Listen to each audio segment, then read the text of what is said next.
กับสบายดีเนาะพร้อมเฮาอีกแล้วเนาะปืนที่เฮายิงมื้อนั้นเนาะเฮาลองยิงกระตุกนี่เฮาสิมารีวิวเนาะ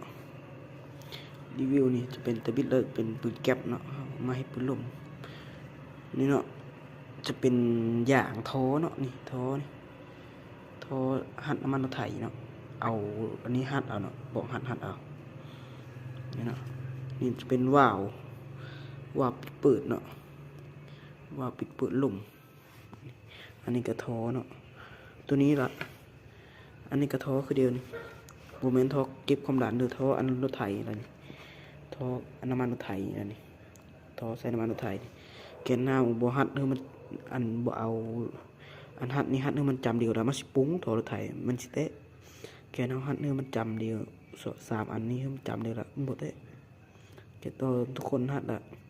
เอาสกอตเคนนี่เด้อยันท้อมันเตะเนาะสกอตเคนนี่คนผู้ซื้อว่าเป็นท้อน้ำมันรถไถนี่ยิงให้เบิ่งนั่นเห็นบ่นี่เนาะมีตะปอกหั่นเนาะปืนเฮา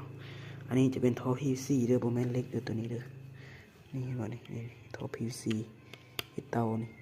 ท่อ PVC นี่ท่อ PVC เนาะยางหั่นนี่เรายางหั่นเฮาบ่มีปอกเหล็กเนาะเฮายังบ่ได้ไปซื้อนี่เนาะตัวนี้จะเป็นบางสูบเนาะอยู่บ้านเฮาราคา 60,000 กีบเนาะนี่ปอกหั่นเนี่ยจะเป็นเหล้าเบอร์2อ่ะปืนตัวนี้อันนี้นี่อันหนีบท่อซีเนาะไปหาซื้อนี่อันถามเขาว่าอันหนีบท่อซี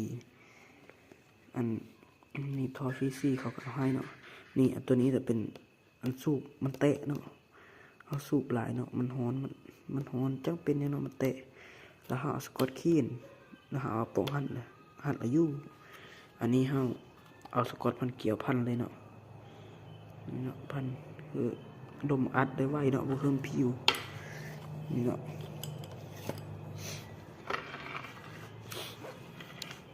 จบคลิปเท่านี้เนาะรีวิวปืนใครบ่เข้าใจหยังก็ถามมาเนาะก็อยากจะถามมาเนาะ